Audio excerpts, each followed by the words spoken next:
So, welcome everyone. My name is Mike DeBerardinis, and I'm the Managing Director for the City of Philadelphia.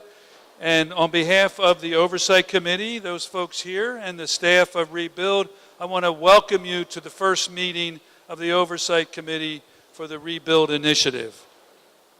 I want to we are at one of the sort of flagship facilities in the Park and Recreation Department, which I was honored to lead for a total of 15 years. And it's great to be back here at Kingsessing with your fabulous recreation leader here, Jamila. Is she here in the room? I don't see her. She's probably doing her job out there. And the longtime president of the Advisory Council, Tom Henry. So it's great to be here with, yeah, there you go. A great advisory council here and great programs. Before we start tonight's meeting, I wanted to give the committee here and members of the committee an opportunity to introduce themselves and tell you sort of where they're, who they represent and what business or association or community group or affiliation they might have. So I will start with your council person here and move down the line. Thanks. Good evening, everyone. First, I always thank God for the privilege of seeing another day and the pleasure of being with all of you. Let me thank all members of this committee, this distinguished committee.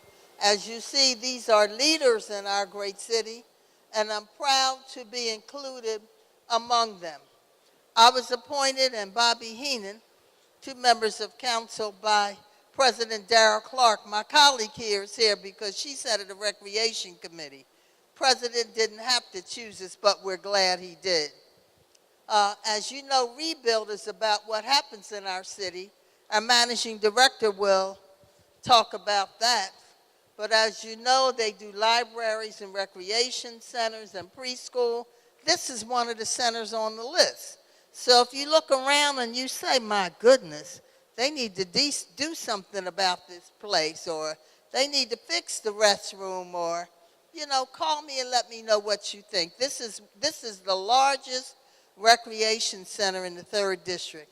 I'm very, very proud to be a part of Kingsessing. I asked to go first because I have candidates. Next Tuesday's election day. I have 2 wards. I have dinner. I have candidates who are waiting to speak at the Enterprise Center, 4548 Market Street. And my ward doesn't know that I'm going to be late, but I wanted to come here because I'm so interested in Rebuild. I'm so overjoyed to be on this committee that I wanted to at least come to say welcome. I have this covered, and I know John Christmas is here from, there he is back there. John, stand up. He's the main lawyer for City Council. And Roxanne, stand up, please. She's my lawyer for my staff, and she'll be here all night. And so, again, I say welcome to all. Thank you for being here. And I'm sure this will be the first of many, many important meetings. I'm head of finance and head of education. God bless you all, and we're looking forward to great things. Thank you.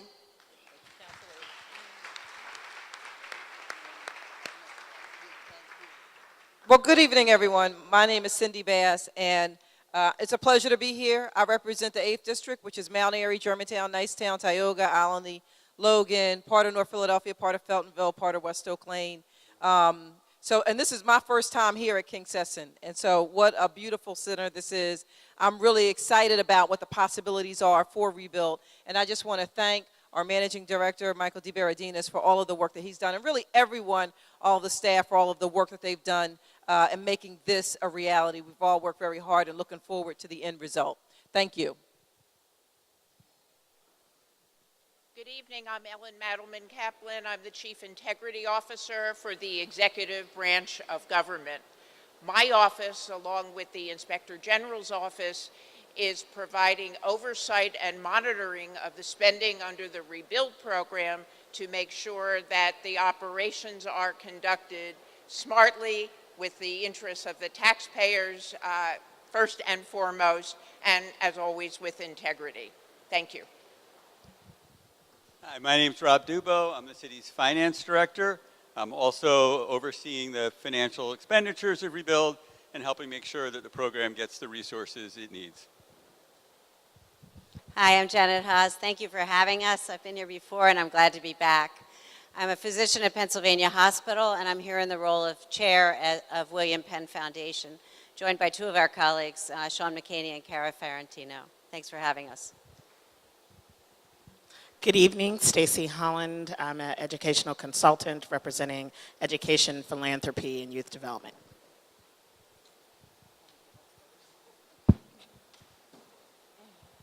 Hello, everyone. My name is Belinda Mayo, and I am the former Director of Neighborhood Program Coordination for the City's Office of Housing and Community Development, now known as the Division of Housing and Community Development. Thank you. I'm sorry.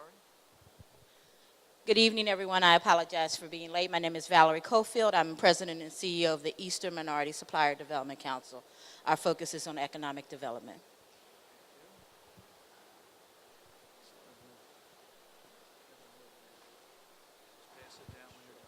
Good evening, everyone. My name is Floyd Lebedon. I am the risk manager for Dale Corporation, which is a developer, general contractor in the Philadelphia area. 20 years of experience of dealing with city projects, MBE, WBE, and community participation. Good evening. My name is Tony Valdez. I'm the CEO of the Children's Crisis Treatment Center. I'm also here representing, I'm the board president of Concilio, the Spanish-speaking organizations in the city of Philadelphia. Hi, I'm Ann Fadula, and I'm Director of Planning and Development for the City of Philadelphia. I oversee all the planning activities and a lot of the development activities, including the housing agencies. And we miss Belinda a lot, but we're glad to have her here with us tonight because she brings a ton of experience in neighborhoods to the table. And we are so excited in planning and development to get this project going and to start investing more dollars into our communities because we know you guys need it and we want to do it. So we're very thrilled to be here. Thank you. Good evening. My name is Greg Allen. I'm a lifelong resident of West Philadelphia in the Overbrook section, where I live across the street from Tustin Playground, where the greats play. And I'm also a member of the Parks and Rec Commission, chair of the Rebuild Committee. Good evening, everyone. I'm Siobhan Reardon. I'm president and director of the Free Library of Philadelphia. Hi, everybody. I'm Catherine Out-Lovell, Commissioner for Parks and Recreation. Good evening, everybody. My name is Bobby Heenan, City Councilman, and I am the Chair of Public Property. I want to thank the Rebuild team, our Managing Director, and especially my colleagues on City Council that are partaking on this board here and much oversight that we can, put together to make sure that we deliver our rebuild goals, our diversity goals, and our inclusion. When we rebuild not just neighborhoods, we rebuild communities and we rebuild families, and we keep strong, sustainable programs. Thank you. Right. Thank you, everyone. The way we're going to work the meeting tonight is I'm going to make some very basic introductions about where we are in the process and what the role of this Oversight Committee will be, and then turn it over to Nicole Westerman, who is the Executive Director of the Rebuild Initiative. My staff here, David, is telling me to get the microphone closer to my voice, so I am doing that. I've run Parks and Recreation Department and been involved in the department for about 25 years, and about 15 of those years I've managed and led the department. And the easiest case for the $500 million investment that Rebuild anticipates investing in this system is walking into this facility tonight. I walked in, there was about 25 young guys playing football out in front of the building.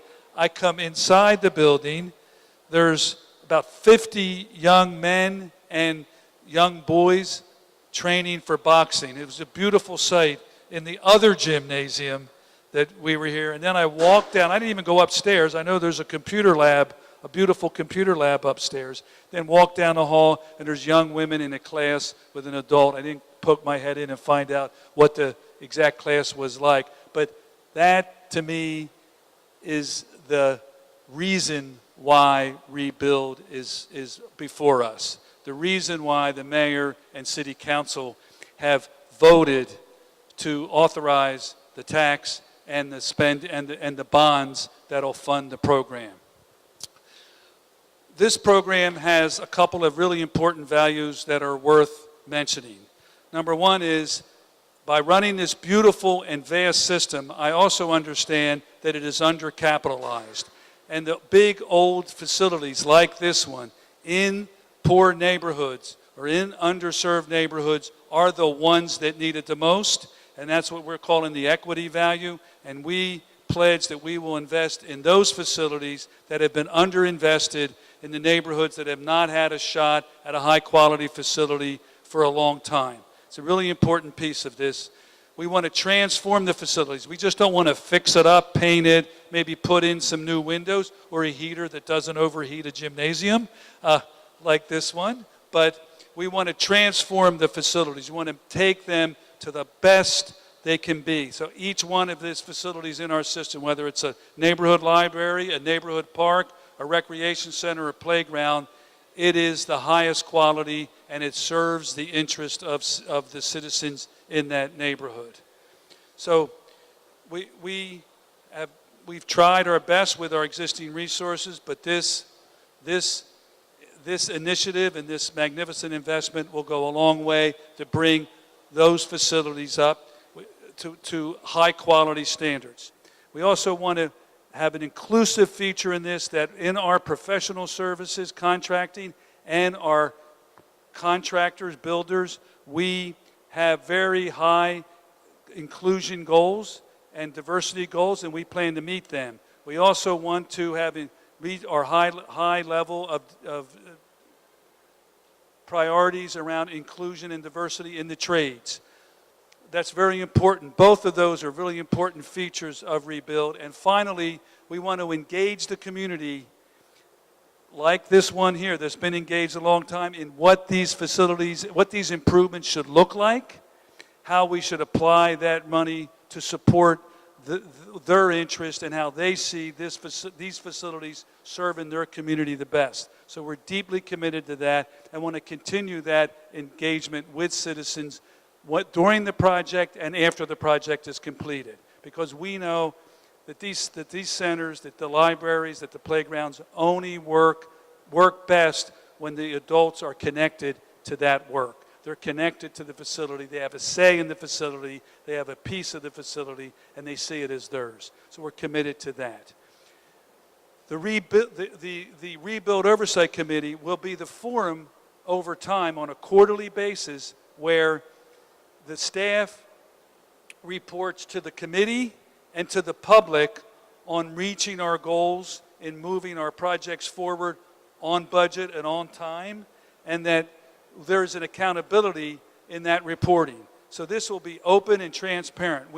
The more you know, we think the better the project will be. The more that the Oversight Committee is involved, the better the initiative will be. So this is the first of a quarterly meetings that will take place around the city where we will report on the progress around our goals and objectives to the committee and to the public. And then we will take your feedback, both the committee and the public, and to try to use that feedback to either enhance or support stuff that's going well, or to make changes or alterations in the work as needed. So that's kind of a quick overview of the work of the committee. Tonight, we're still waiting for the state Supreme Court to litigate or to decide on whether or not we can do this. We're very confident we're going to win. We've won on 2 lower courts, and we're waiting for the state Supreme Court either to accept the lower court ruling or to take the case and judge it on their own. So we expect that decision in the next few weeks. but we're very confident that our case holds up well and that we are within our rights to levy the tax. So with that, I will turn the program over to Nicole Westerman, who is the Executive Director of the Rebuild staff. And she's been with us early on as a consultant. This idea is about 2.5 years old, so she's one of the earliest staff support that the initiative had, and has really done a great job in leading the initiative and moving it to this point. So without further ado, I will turn the podium over to Nicole. Thank you so much, Mike, and I want to thank all the Oversight Board members. This is a really important role, as Mike was saying, so thank you. Also want to thank the staff of King's Hessing Rec Center, who are, even as we speak, helping to accommodate you, so thanks for having us. And then I want to just briefly introduce, I have the most amazing staff. So Jolene Nieves Baizan is in the back signing folks in, and thanks also to Alan from Parks and Rec. And then in the front row we have Kira Strong, David Gould, Sheila Ireland, and Jean Emmons. And so all of us are available to answer your questions after the meeting if you have questions. And then I also want to thank Ashley Del Bianco for being here. She's the city's Chief Grants Officer, and she's also a huge help on the initiative. I do want to say it's just a coincidence that this is the closest rec center to my house, and Catherine's house, and David's house, because the reason we're really here are the reasons that Mike was talking about. This is an amazing place. This is the home of the Jayhawks basketball team, the Roadrunners football team. Mike mentioned the boxing, and I saw girls in there, Mike. And then the Key Spot, the computer lab upstairs, about 75 people every day, adults and children, are using that computer lab. So this is an amazing facility. So I just want to tell the audience what the board members have in their folders tonight, because all of those materials will be posted on our website and available to you. So what they have is a series of updates on what we have been doing on the program so far and next steps. They also have a rebuild plan, which is a document that tries to really lay out what we are trying to accomplish in all of the facets of rebuild. And then finally, there's a preliminary project statement, and I'll talk about that in a minute. But what I'm going to talk about tonight is really going to be focused on the role of the Oversight Board, and what their role is. But as I do that, you're going to hear more about the program, what we're trying to accomplish, and what we've been working on. So really want to start with the goals of Rebuild. Rebuild is happening because every neighborhood counts. A lot of us work downtown, and we get to see Dilworth Park a lot, which is an amazing park, and we see literally busloads of kids come to Dilworth Park and to play in the fountain in the summertime, and that's wonderful, and they should, want to come downtown. But if the reason they're coming downtown is because they don't have a really great park in their neighborhood, that's a problem, and that's the problem that we're trying to work on with Rebuild. Every kid in every neighborhood should have a really great park, rec center, or library that they can walk to.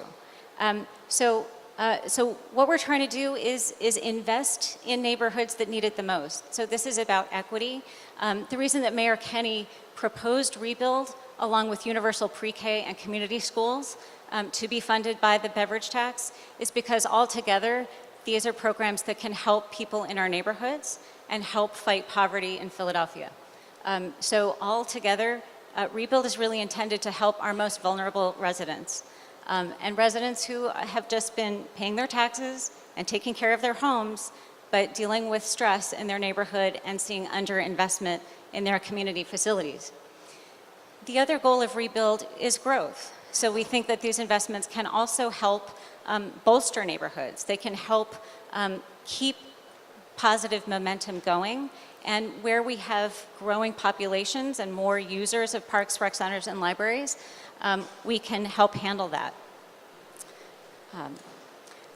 So as Mike realized, or as Mike put forward this idea of a mammoth investment in the physical conditions of facilities, over 400 parks, rec centers, and libraries across Philadelphia, and only 10% of them are in really great shape.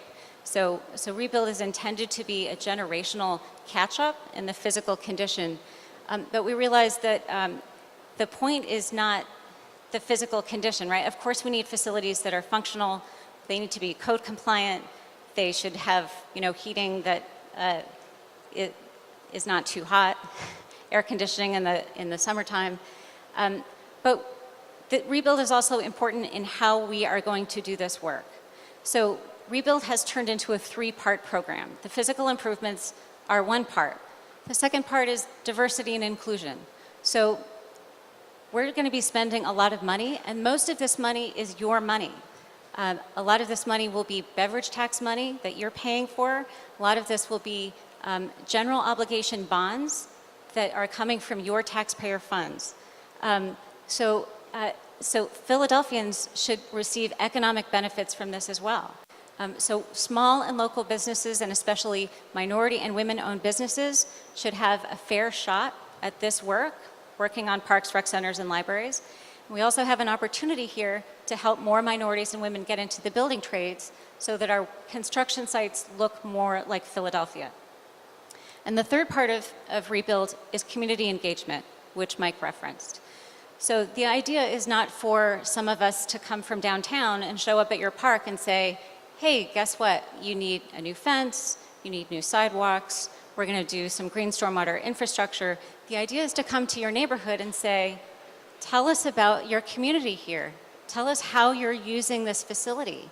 How is this facility not living up to your expectations and hopes? And what programs are you looking for that can't be accommodated because of the physical needs of your facility?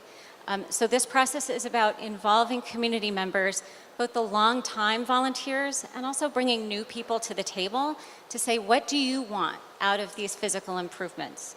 And then can we help? What we also want to do is provide some resources so that if your Recreation Advisory Council or your friends group needs some help developing your membership or raising funds or planning programming over time, that's some capacity building help that we can also bring to the table through Rebuild.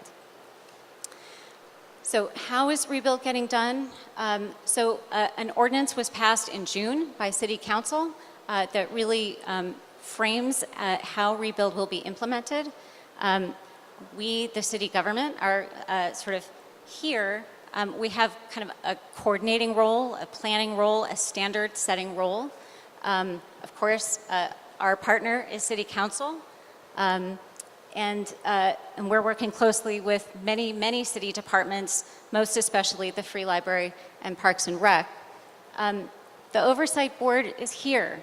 So, like Mike said, we need an Oversight Board that's sort of looking at things from the 30,000-foot level and looking at what we're doing and how we're doing it and comparing it to what we said we were going to do and calling us on any missteps and telling us how to help correct our course. There will also be a Rebuild Economic Opportunity Plan Oversight Committee that will be overseeing our efforts to ensure participation in terms of workforce, participation in terms of minority and women-owned businesses, and also our workforce development work. We are partnering with the Philadelphia Industrial Development Corporation as a financing conduit. And then there are 3 ways that these projects will get done. The city, this is intended to be a big catch-up. We want to get lots of projects done over the next few years. So that means we want to turn to external capacity to get all of that work done. So what we're doing is turning to nonprofits across the city to help get that work done. We're in the process of qualifying organizations now, and that will be a process that opens up each year. So nonprofits could apply for grants to do community engagement and design and construction. The other options for getting projects done would be through the Redevelopment Authority or through the City of Philadelphia might do some of the projects, either through Parks and Rec staff or through our capital projects. So again, the role of the Oversight Board, it's about accountability. So the expertise that you have at these tables is amazing. It's diverse. It's deep. Lots of different kinds of experience because Rebuild, we have a lot of goals. So we wanted lots of different kinds of experience to help look at what we're doing and think critically about how we're doing it. So we're asking board members to suggest course corrections as we move forward over time. The other purpose of the Oversight Board is for you. This is about giving you another opportunity to hear about the progress that we're making on Rebuild and ask questions and make comments. So at every meeting, we'll have the whole last half of the meeting will be dedicated to just opening up the mic so that you can come forward and ask questions and make comments. So what I'm going to do now is just sort of talk about a series of areas that we will be looking for the Oversight Board to hold us accountable. So I talked about kind of 3 pillars on Rebuild, physical improvements being the first one. So when we talk about physical improvements, as sites are selected and approved by City Council, and as we get projects done over time, the Oversight Board, we will be reporting to the board and to the public about how projects are going, where have they been done. You'll be able to look at a map and see the geographic spread of projects.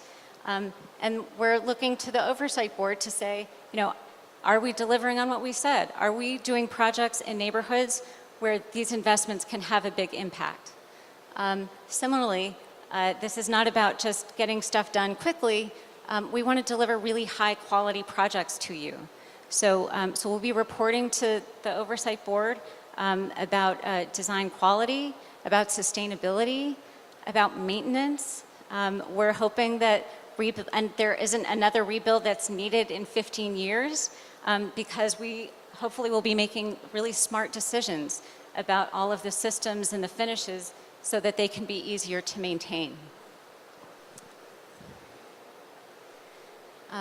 And just a moment about sort of the planning process. I mentioned that in the universe of potential rebuild sites is over 400 parks, rec centers, and libraries. And we're hoping that Rebuild is a $500 million program.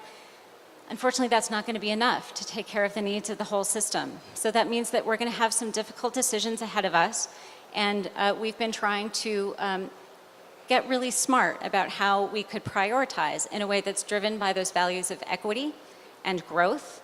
And so a piece of that is just looking at the city and looking at neighborhoods. Where are there neighborhoods with high poverty, with high rates of drug offenses, with high health risks like asthma, diabetes, and obesity? And then where are neighborhoods changing? Where are they under stress? We also have been working with the water department. Rebuild is a big opportunity to improve stormwater management across the city. We're also working with planning to understand what areas they have prioritized in their planning processes. We've also looked at where are parks, rec centers, and libraries close to each other, but also where are they close to other civic assets, like high-quality pre-Ks, public schools, key spots, and public health centers. Because we have sort of economies of scale, we could get lots of great public services going in one area. And then, of course, very importantly, we're trying to understand the physical condition of the sites themselves. Across all 400 sites, there's a huge range of size and condition. We have preliminary cost estimates ranging all the way from about $50,000 to about $13 million. And a range of interventions all the way from just doing a new safety surface to really doing everything over the whole site. And then all of that information is helping us. The other key parts are to talk to Parks and Rec staff, library staff, staff in the buildings who are telling us what are we missing, what do we need to know about King's Hessing Rec Center, and talking to council members who know their neighborhoods better than almost anybody. So community engagement, again, one of the 3 pillars of Rebuild. We're looking to the Oversight Board to hold us accountable on how are we doing. We said we were going to engage with a broad cross-section of the neighborhood. Did we do that? We said that we wanted to engage with the people who have been volunteering in parks, rec centers, and libraries for years, even though they've been falling apart, with bubble gum and duct tape.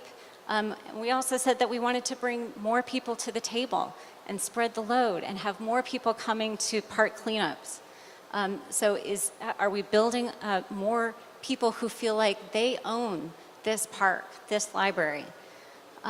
And then capacity building. Are we successful in providing recreation advisory councils and friends groups the tools they need to do a better job programming over time, to do a better job of taking care of their facilities?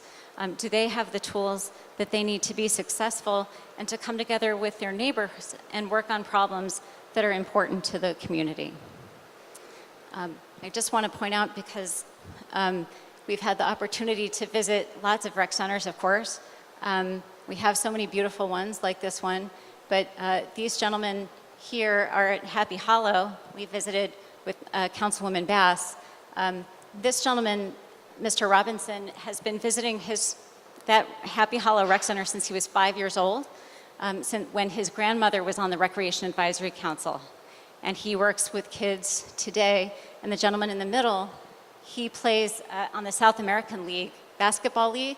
But when he's off, he comes back to Happy Hollow to teach kids basketball.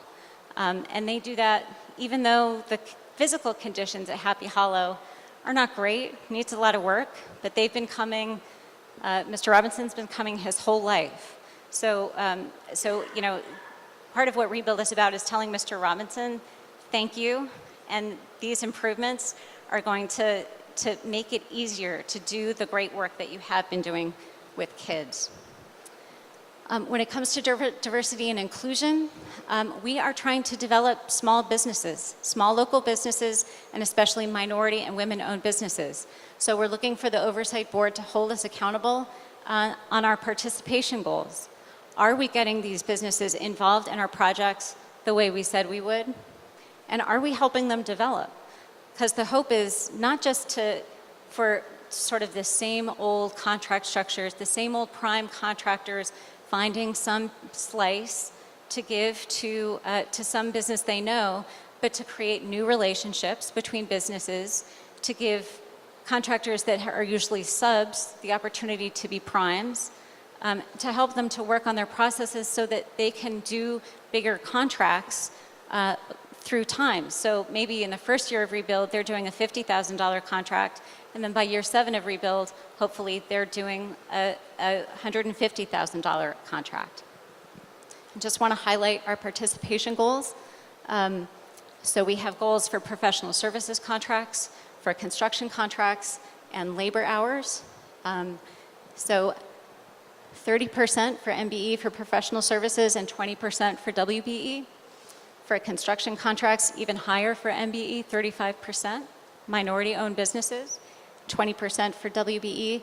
And in terms of labor hours, fully 40% are going to be minority hours, 27% of those African American.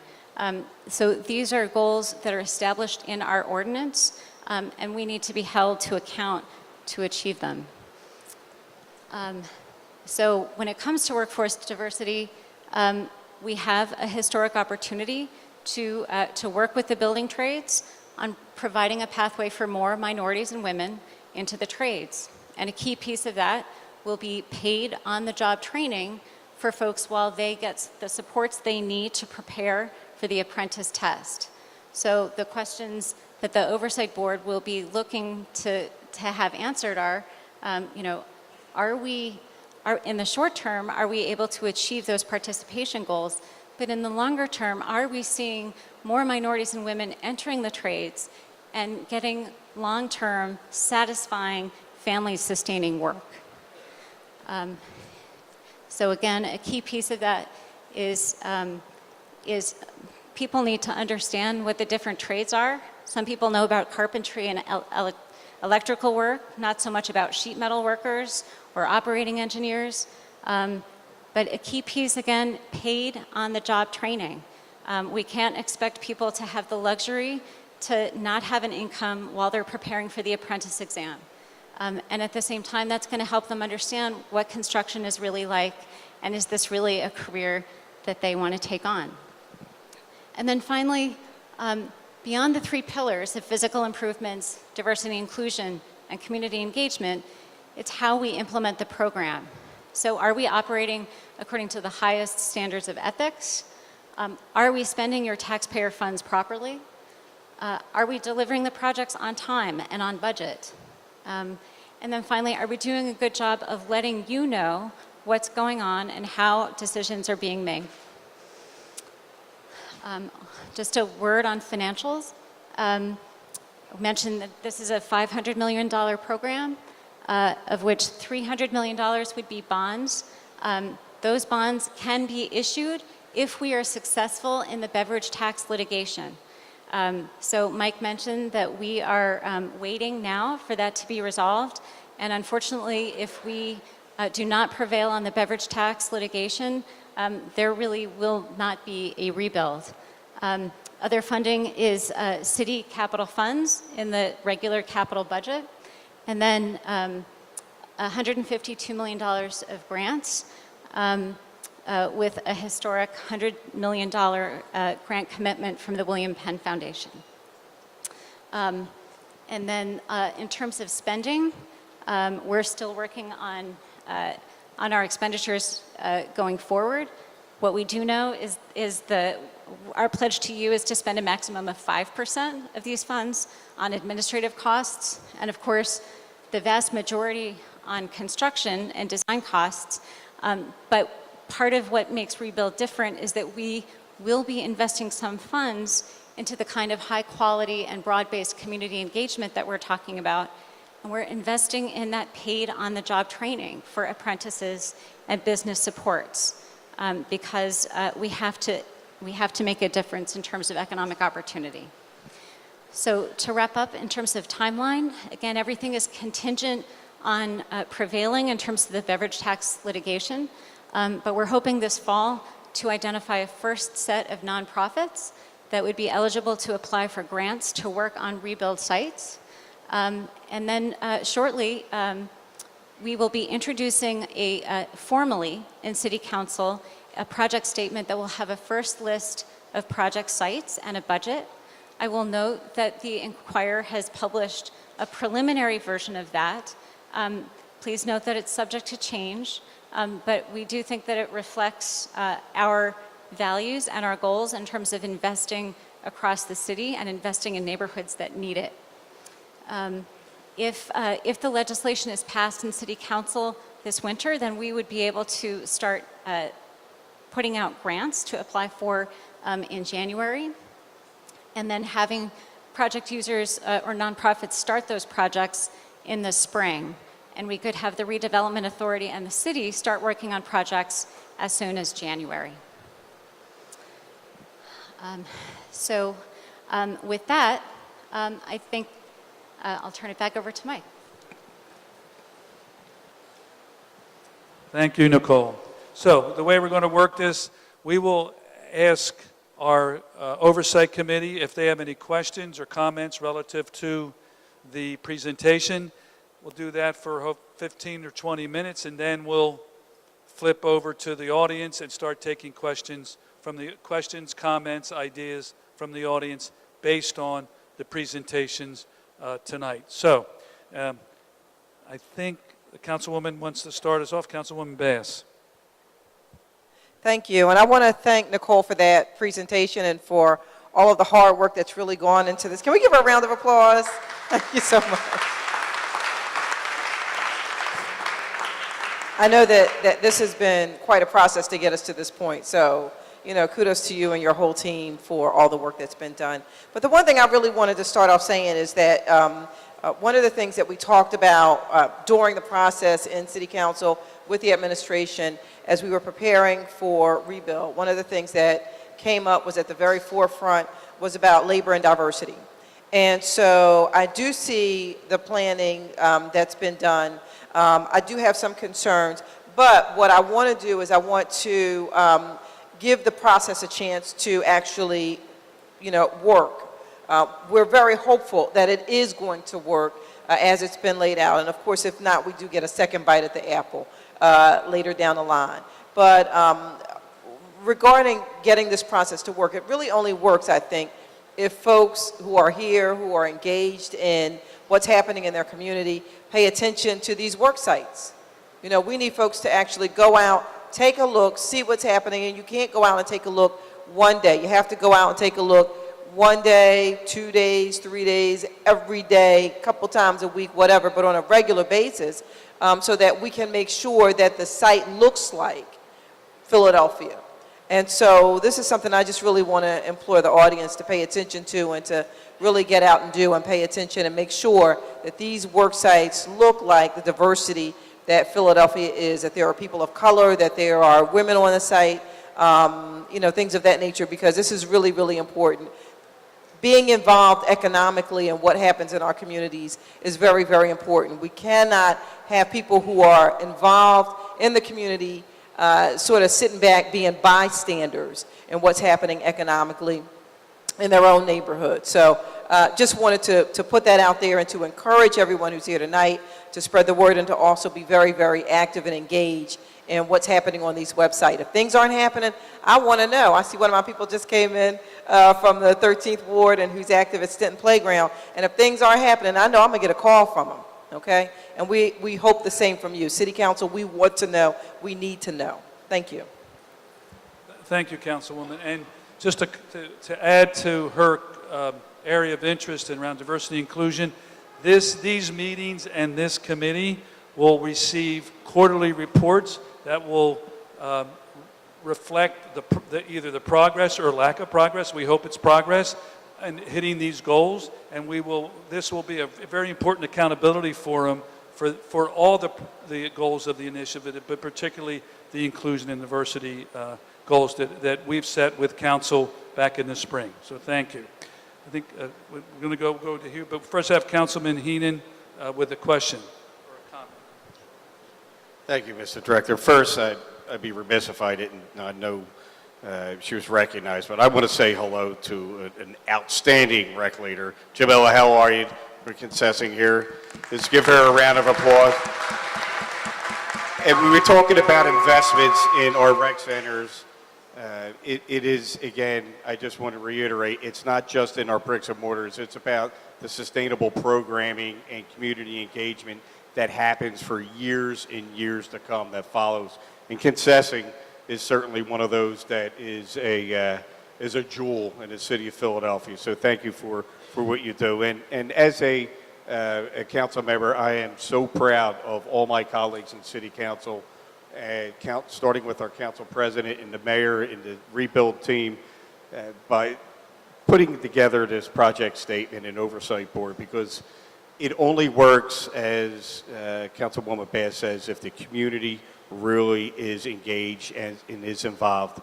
We cannot measure if we don't have your input. We cannot monitor if you are not there. Your input is critical to the success of rebuilding our neighborhoods. This is probably one of the largest investments in the city of Philadelphia's history, and we want to make sure that it reflects the city of Philadelphia in 2017, and we can look forward to 2027, 2037, and 2047 proactively in a thoughtful way and in an inclusive way. So, my hope is that, and ask is that, not just the rebuild team really pay attention and engage in the community engagement part of the process, but really make sure that the engagement from the community is a part of the process that we can be proud of moving forward in the future. So thank you. Okay. Anybody on this side? Good evening. Good evening. My question is around process and engagement with the building trades. So we understand that the intention is to have 45% workforce hours for minority workers from the community and 5% for females. What is the process right now, and is there a process in place right now with the building trades for engagement? For those who don't know how the building trades operate, clearly you're not going to sign people up on the spot. So there needs to be a pre-process to get people into the pipeline and ready for these projects. Is there an agreement with the building trades now in place to get community residents working on these projects? And also, what is the oversight monitoring that's going to happen in between our quarterly meetings? Because while quarterly meetings are great, that's a long period of time in between projects start in our first review. And so a lot can happen on site prior to that, and it may be too late to make changes and implement change. Yeah, totally agree with that. So I'll come back to that and start with your first question. There is an agreement with the building trades, specifically for rebuild. There's a memorandum of understanding, which is, it is at a conceptual level. So it doesn't get into operational nitty-gritty. That's our next step. But what it is a commitment to work on getting more minorities and women into the building trades, and a commitment to this model of paid on-the-job training, where participants are getting support and preparing to take the apprentice test while earning a paycheck and getting work experience. So what we're in the process of doing now under Sheila Ireland's leadership is getting into the nitty-gritty of that. So starting to work with apprentice coordinators with the trades. A big piece that we need to do that we think that some programs have not done in the past is to be engaging with the contractors just as much as with the trades, because it will be the contractors who are hiring participants. They're the employers. They need to have, they need to be satisfied with their employees, and they need to be productive. So it's kind of a three-way engagement with the trades, with contractors, and with participants. And part of it, again, is about awareness and the right fit for participants and work, so that the work can be satisfying to them. So we will definitely be reporting back to you. I'm very glad you made the point about quarterly reports about participation being too far apart to be useful. That is absolutely true. There will be a third party, at least one third party economic opportunity plan monitor for rebuild. Depending on project volume, we may need more than one. And so, I'm glad that Councilwoman Bass asked everyone to take a look at the construction sites near you, but also know that there will be a third party whose whole job it is to show up at construction sites and look at who is on the job site and how does that compare to the commitments that were made by the nonprofits and by the contractors. So we will be watching that, and part of that, the rebuild legislation is actually kind of an alarm bell. So at the 25% point in any rebuild project, our monitor will be responsible for reporting to rebuild and to the district council member on how that economic opportunity plan is going, and specifically providing a recommendation: are we on track or are we not on track? And then another piece of this is what are the consequences for not being on track, and what are the interventions? So those will include being able to stop payment on a contract, and we intend to do that by paying subs directly so that they are not punished when a prime contractor is not following through with their commitments. Other consequences would be ending the contract altogether. So we will be serious about the consequences. We will have ongoing monitoring. We will have that 25% check-in. And then at the beginning of each project, we will not allow any nonprofit to get a grant on rebuild if they have not given us a credible plan for how they will reach the kinds of participation goals that I showed you here. And we have a consultant that we have retained, Towson Solutions, whose whole job it is to connect minority and women-owned businesses to these contract opportunities, and they will be reviewing those plans and recommending whether they are sufficiently ambitious or not. So my name is Greg Allen, and I'm member of the Parks and Rec Commission. And I want to congratulate you and all the Rebuild staff and everyone for all your hard work. Members of the commission will be there with you at every step of the way. But I also want to encourage us to consider the role that young people play in everything we do. And I think my mind tells me I'm a young person, but my body tells me I'm not. And I noticed that there aren't any young people at this table, and that perhaps we might consider having young people involved in everything we do at every step of the process. Thank you.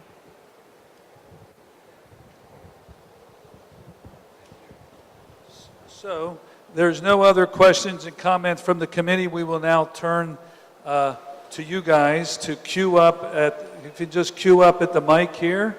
And we ask you to be succinct with your questions or comments so we can get as many voices in the room as we can and if there's a question, we can get all your questions answered. So just introduce who you are and your question or comment. Yes, my name is Gregory Allen Wright, Sr.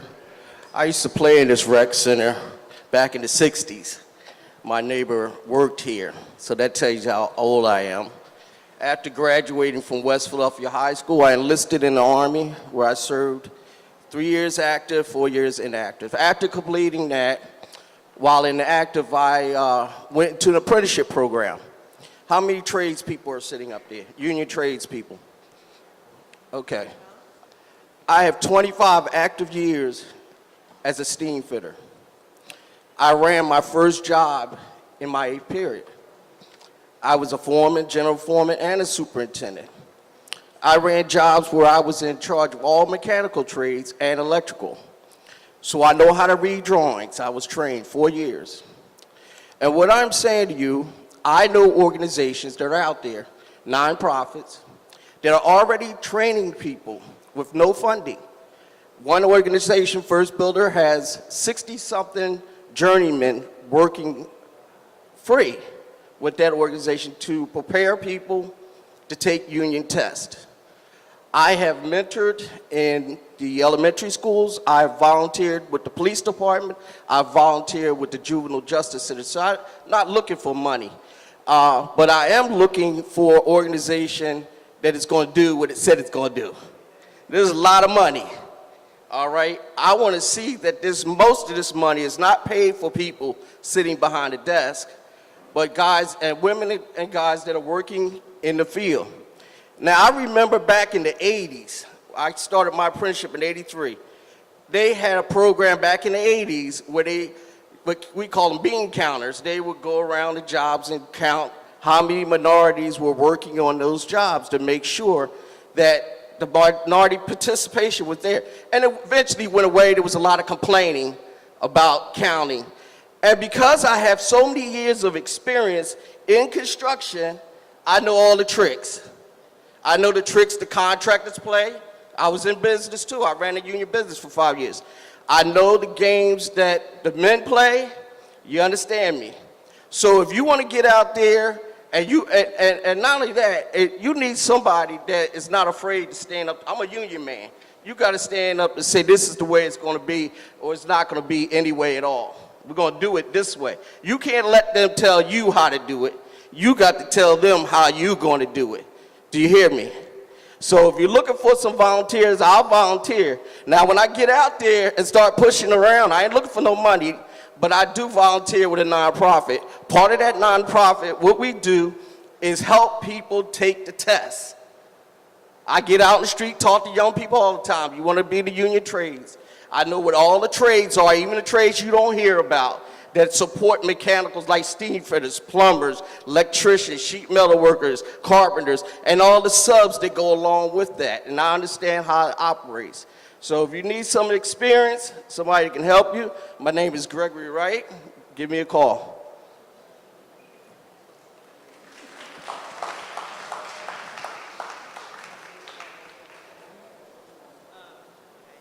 Good evening, I'm Tajay, and my question is, I understand y'all are in court and y'all might not win. Okay, so what if y'all don't win? Will there still be money to help King Sesson?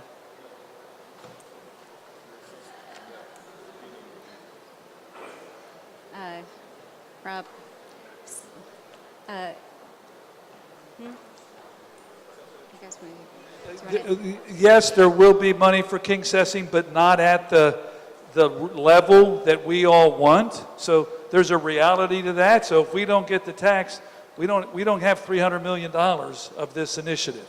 So, but there will be efforts and there will be money to invest here, but it will be only a small portion of what's needed and what we'll do if we win up in Harrisburg. Which one of the key tenets of Rebuild, which Nicole already discussed, is community engagement. And what that means after we select sites is that we as the city are not coming into a community or coming into a rec center and telling the community members, telling the advisory council what needs to happen at that facility. What we really want to do is hear from people like yourselves about what types of programming is offered, what are the challenges in offering that program, for example, the dance program that you were mentioning, and making sure that we're taking all that into account when figuring out what needs to be done and how we're going to do it. So for every Rebuild project, we will have an extensive community engagement process, making sure we're getting the voice and input of community members, and then we'll be sharing that information back with the community before we start improvements to make sure, again, that what we're doing is responsive to the community, because at the end of the day, we're not the ones who come here every day to use it. You are, and we really need to make sure that we're serving you. Thank you. Nicole, Nicole, 1 second. So two things. One thing I was just going to suggest is that if in the future, are you intending to have paper copies? Because everybody might not have internet access. Yeah. we You can are work going to on have that. paper copies for everyone when they attend these meetings.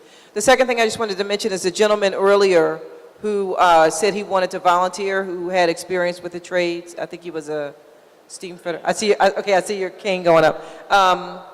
If you could give your contact information, I know you said you wanted to volunteer. We want to capture your information because we're looking for folks who want to be engaged.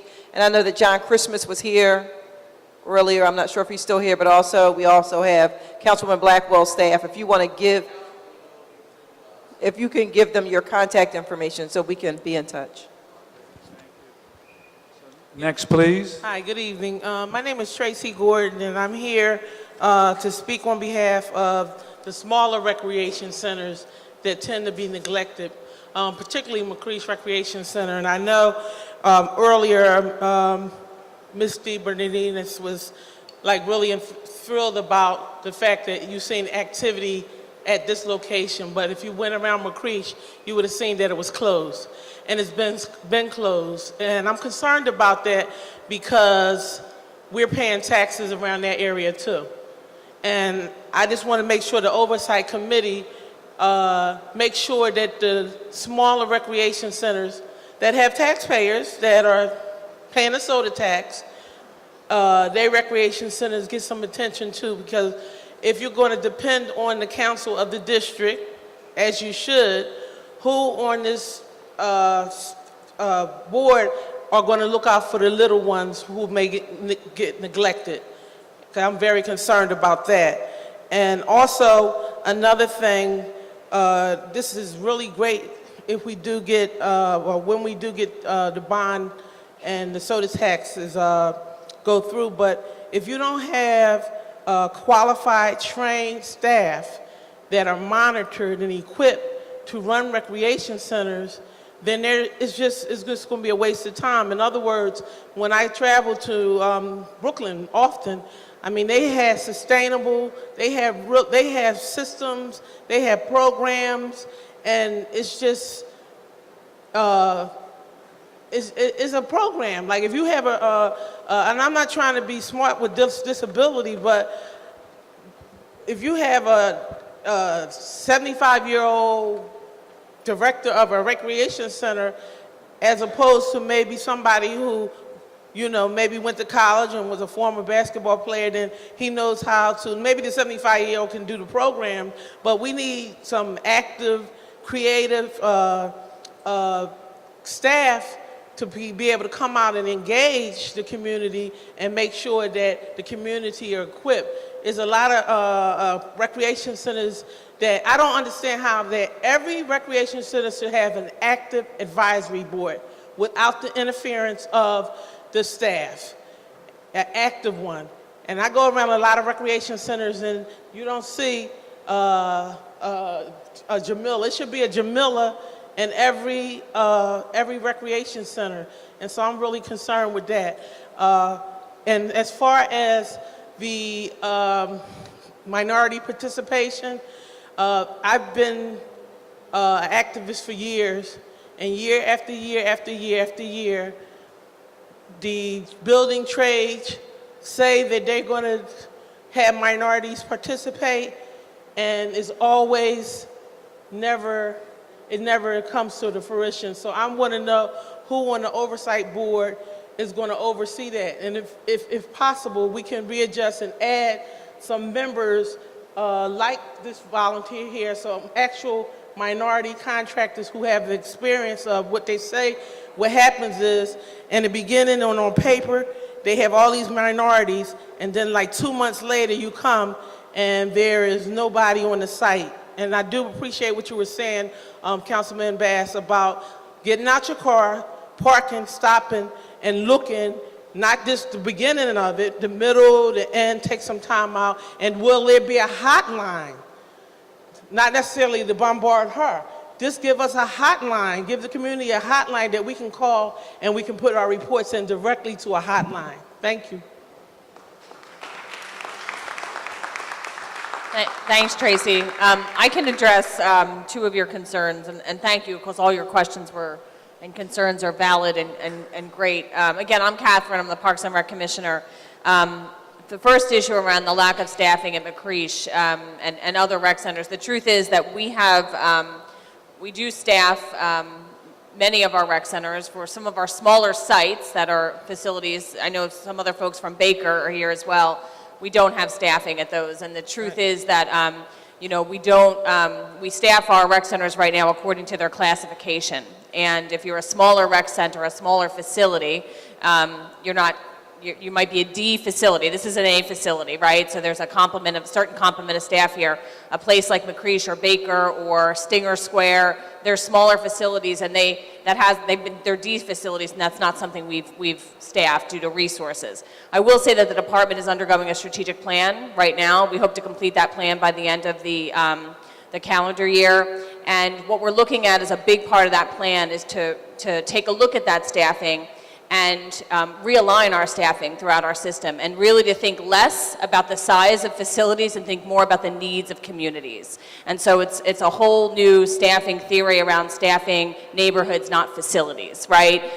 Because the truth is that when you look at where we are staffing, there might be a cluster of D facilities in a neighborhood, right? That just never got an A, B, or C facility. So there's no staff there, which means there's no after-school program, there's no meal program, and geographically and in the needs of that community, it doesn't work. So it's really putting an equity lens over our staffing model. The staffing model served its purpose well, I think, when it was created in the 1950s and 60s. Right. I think it's time to revisit that, and we're hopeful that, you know, by realigning and reallocating our staff to better serve neighborhoods, that will at least be able to provide some level of programming at places like McCreesh, Baker, Moss. I can think of a number of different playgrounds, Connell Park, you know, where there are buildings but no people in them.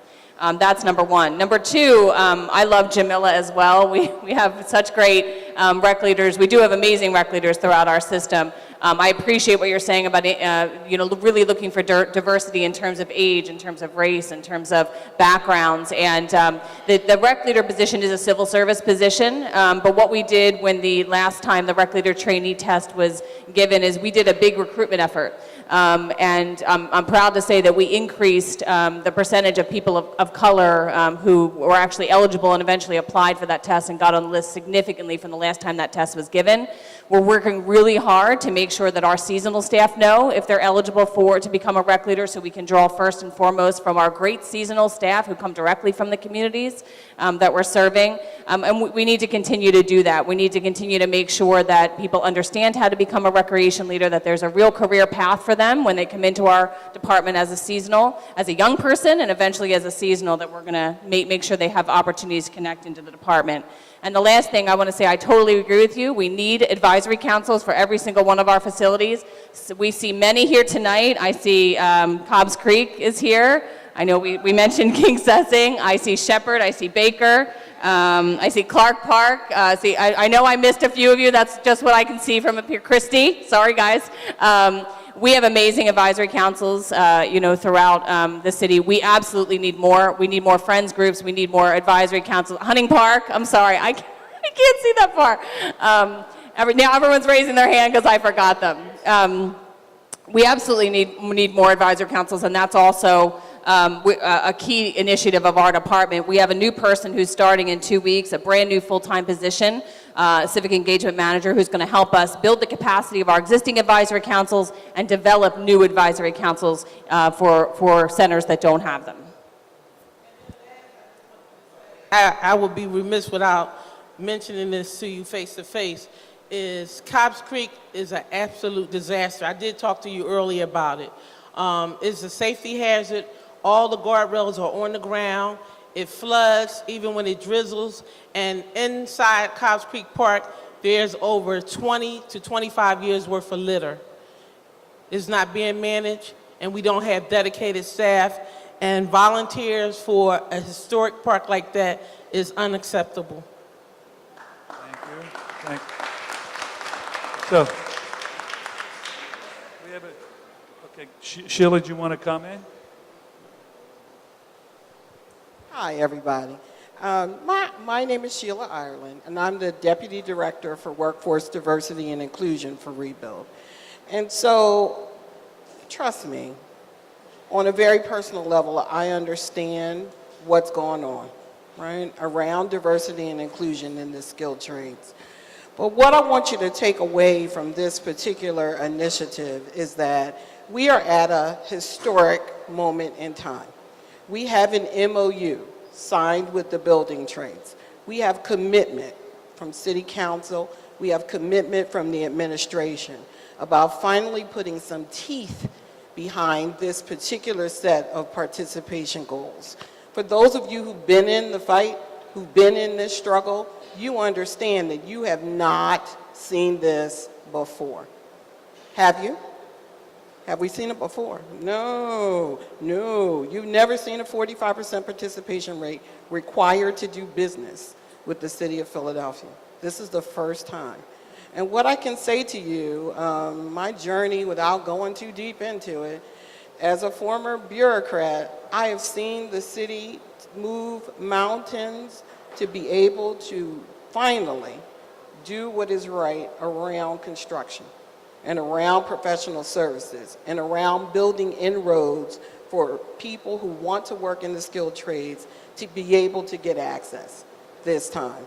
One of the things you're going to have to do as you work with us moving forward is to help us. It's exactly what Nicole said earlier, what Cindy said earlier, what Mike said earlier about it is about a village changing the way we've been doing business. Monitoring is important, but also understand that as we are building out programs, now is the time to get ready.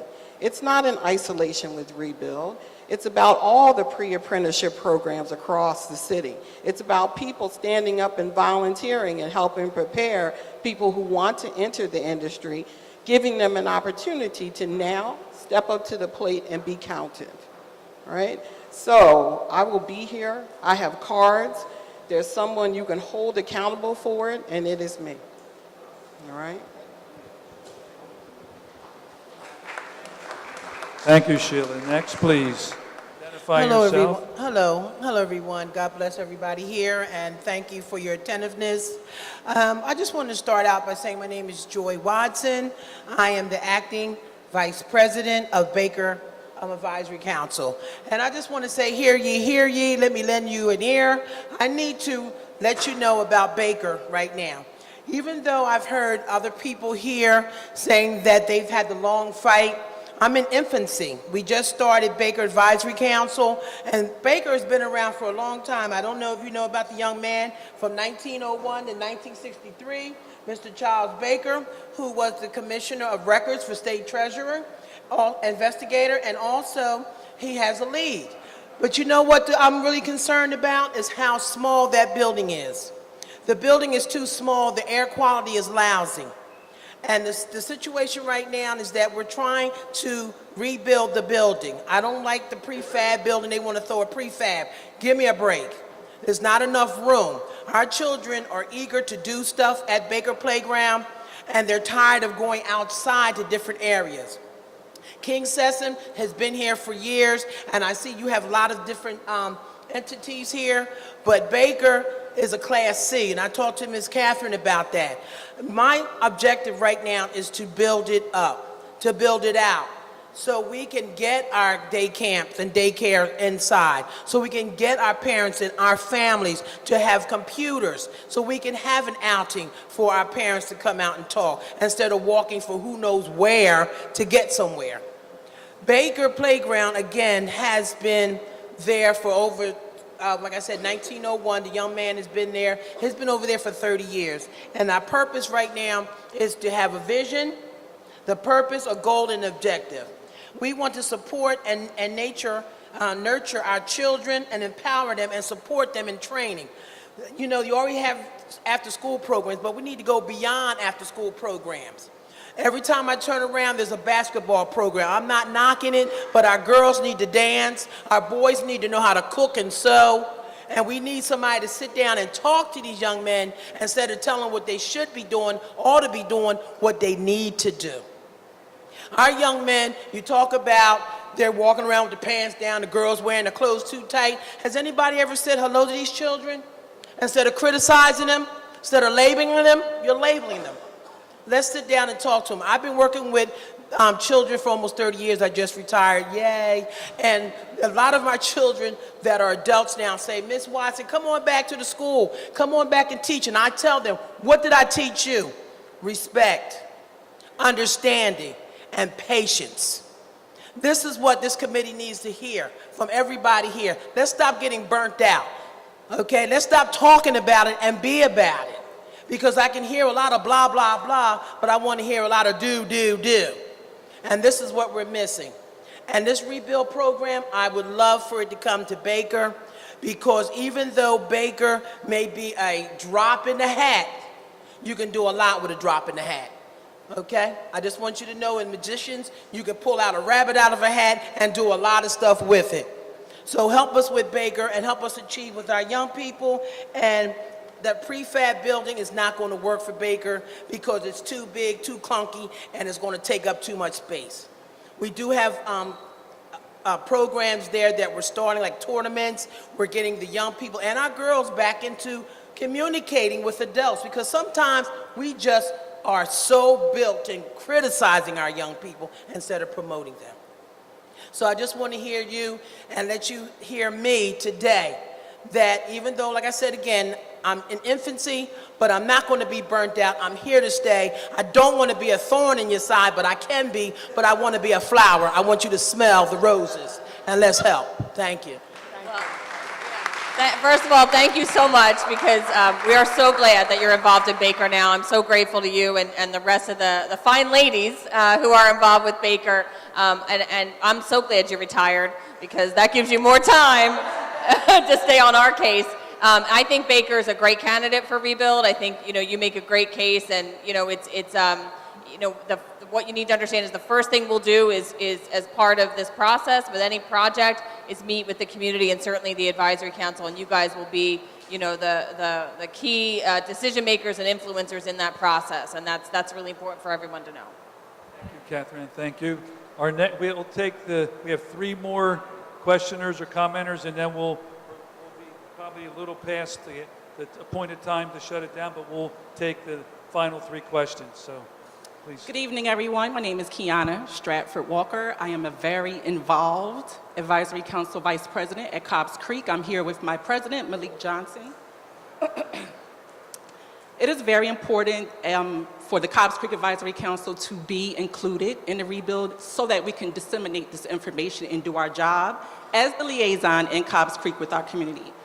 And also, it's very important to us that we encourage our young kids and our students to be involved in these type of initiatives. My question to you is, how can we get our children who have grown up in the Cobbs Creek area at the rec, who are studying these particular trades, how can we get them involved in the internships for this particular rebuild process?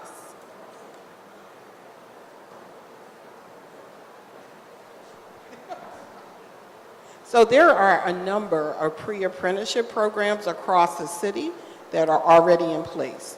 Everything from CAP to, I hate to do this acronym thing for you, but CAP, DAP, Youth Build. These apprenticeship programs will be funneled into the PHL pipeline. So there are over 8 in the ordinance that are pre-approved to be part of the workforce development program that we're already doing. In addition, Rebuild is building its own pipeline. So once that pipeline is up and running, we will be advertising broadly to the community so you know exactly what is going on, what the entrance requirements are, and what will take place. Okay. Will we know that firsthand as the advisory council? Will we get that information? Oh, or do we have definitely. to wait for a meeting in our area? No, definitely, Okay. definitely. So the oversight committee meetings are separate and distinct from the work that Rebuild is doing. This is just our quarterly reporting out to you as the public what we are doing, right? An opportunity for you to have this forum, to hold us accountable, to hear the progress that we have made. But in the interim, it's an open, ongoing, daily conversation. Okay? Okay. Anything else? That's all. You're good? Thank Good. you. Next, please. Hi, thank you very much for taking the time to talk to everyone tonight. My name is Tom Bonner, I'm a project manager. I have a question about nonprofits. You mentioned that when it comes to actually executing, you're selecting nonprofits to take on individual projects. Clearly, based on what folks have said tonight, community engagement is a really essential part of this. I'm curious to know, are those nonprofits responsible for organizing this community engagement, and would those same organizations then be responsible for the actual construction of a project? Because that seems like a lot of hats to wear for a nonprofit. Thank you. Sure. So, can everybody hear me? Thank you for that question. It's a really good one. So there's a few different ways that it could work depending on the facility that's being improved and the nonprofit that's working there. So as Nicole mentioned, we have very high standards for the nonprofits that will be delivering rebuild projects, right? They need to have experience delivering a capital or construction project. We want to make sure they have experience working with communities to deliver those types of projects. They have to have prioritized diversity and inclusion and all the other things that Nicole mentioned. Now, the reality is that there are some communities in Philadelphia that do not have a nonprofit that is in that neighborhood that meets all of those qualifications. We don't want that to preclude those nonprofits in those communities from working on rebuild projects. So if there are examples where, let's say, a citywide organization is managing a rebuild project in the community, when they submit their application to the city, we'll be looking for how they plan to engage with residents. And one of the first things we'll be looking for is, do they have partners or do they have a team that consists of nonprofits that are of that community, that do have relationship with those community members, and that those community members trust. So, you know, it's a really good question. We want to make sure that we're working with the organizations that can deliver capital projects, but also they should be bringing along and working with organizations that are of that neighborhood, especially for community engagement. Cool. Thank you. Thank you.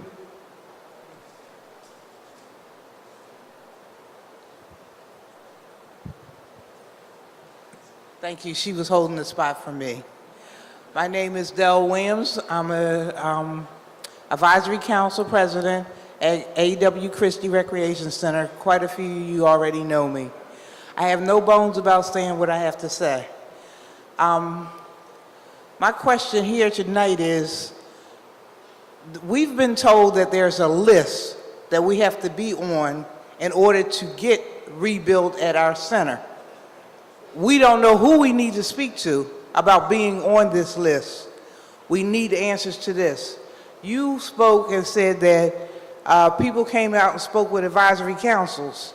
No one has spoken with our council to find out what we need. They've spoken to the rec director. He has only been there a year. He doesn't know where all the bodies are buried. We do. Okay? I'm there 6 days a week, and I've been doing this for 9 years. So I really am invested in this. And I would like my rec center fixed up so that we can carry on. We have a lot of new programs that we're working on, and we need help. I've worked with Jamila for a couple of years.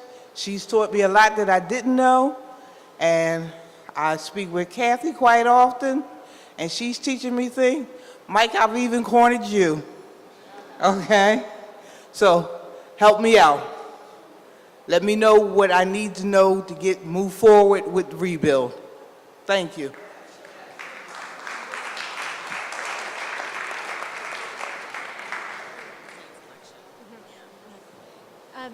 Thank you for the question. So I mentioned this is hopefully a $500 million program, assuming we can get the tax litigation resolved. And we have more than 400 parks, rec centers, and libraries across the system. And 90% of them need work. So unfortunately, we're not going to get to every park, rec center, and library. We're going to have to make hard decisions. And we recognize that at Christie and so many places across Philadelphia that you have been volunteering for years, been dealing with, not having air conditioning or not having the boiler working properly or mopping up after the kids playing basketball while the roof is leaking, or boiling water to mop the floors. So many of those conditions across the city. So we're trying to make the best decisions that we can. We're hoping to get to hundreds of sites. We have to start with a few. We have to get this process nailed down, get good at it, get quick, and spend your money well. In terms of making those decisions, we're trying to make really smart decisions by talking with Parks and Rec staff and library staff, by talking with council members, by talking with the staff in the facilities, by looking at the neighborhoods and where the need is, by looking at where there's a concentration of services or of people. So we're trying to take all of that information into account and make good decisions about which will be the first set of projects, which will be the next set of projects. We are coming out with a first set of proposed projects soon. Officially at the end of November, we'll be proposing that to City Council. And if your facility is not on that list, that doesn't mean we're not getting to you. It just means you're not on that first list. So we're going to get to a lot, but so many people who want their center to be invested in, so many real needs. So, and I forgot to mention physical conditions. So you may know that Vare Recreation Center in South Philadelphia closed a couple of weeks ago. So when there are really urgent physical conditions, that's something else we're also trying to take into consideration. So I know it's not a satisfying answer to your question, but we're doing our best to make good decisions, responsible decisions, and to invest in every neighborhood, because there are facilities, there will be rebuilt facilities across Philadelphia. Catherine? I think, Nicole, that's the perfect explanation. I will tell you guys, and I'm well aware of the needs and your wishes at Christie. I think you need to continue to be a committed and vocal advisory council. Be a committed and vocal advisory council. Do not have to tell you that at all. But continue to be organized. Continue to be the voice for your community. Continue to build that vision for what you want that to be, and we'll continue to make sure that we can prioritize, what we can when we can. I'll be very quick. I'll be very quick.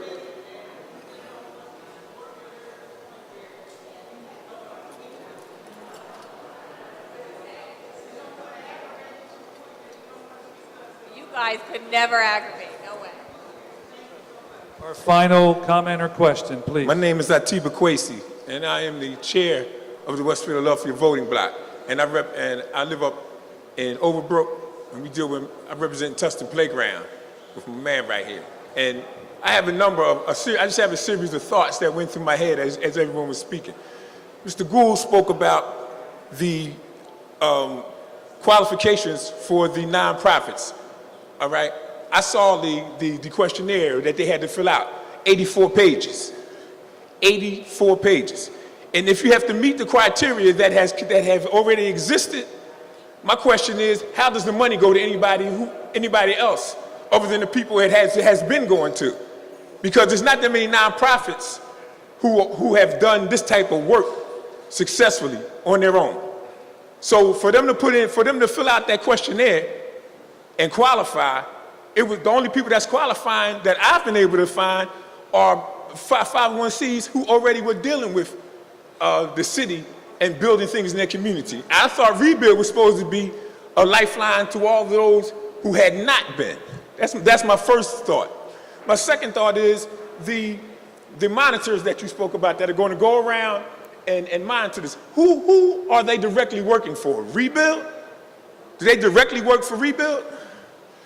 So let me start with your first question. So let's make a distinction here. Diversity and inclusion is one of the three core pieces of Rebuild.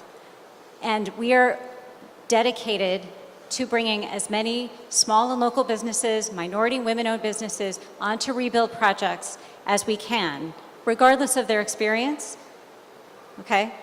But when it comes to managing projects, we don't want to gamble with your taxpayer money. We want to work with organizations that have a track record for managing grant funds, for delivering construction projects, for engaging with the community, and achieving the kinds of participation goals, minority and women-owned business goals, and minority and women workforce participation goals that we're talking about here. We don't want to gamble with project execution and all of those goals. So we think that the nonprofit... Can I stop you right there, because I have a question for you right there.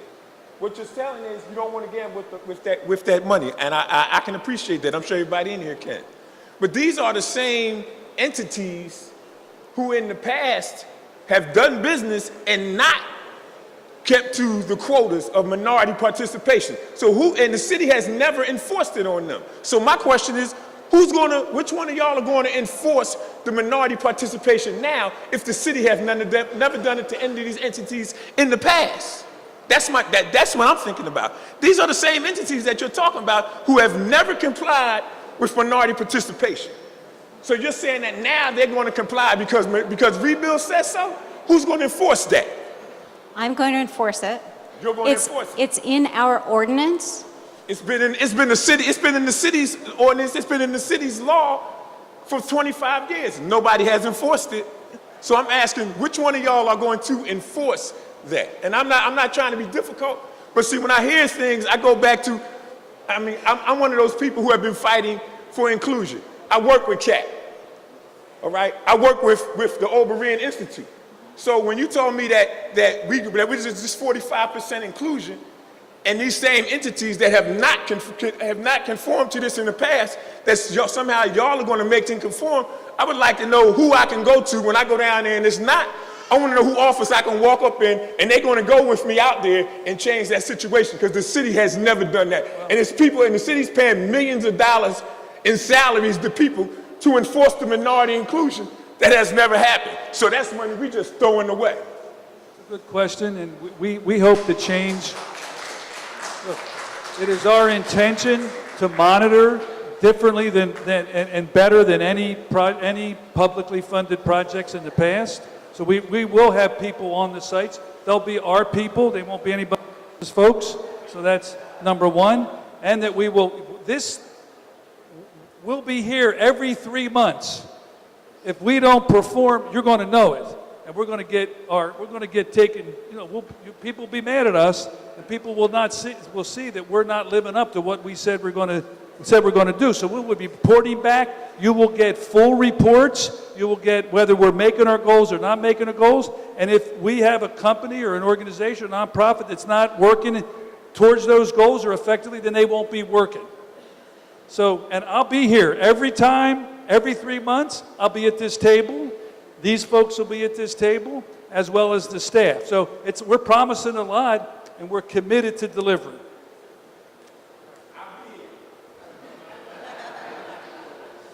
Thank you all. This is a very good start, I think. I've enjoyed tonight. I think we've all learned a lot. We hope that you have as well, and we'll be seeing you in February. Thank you very much.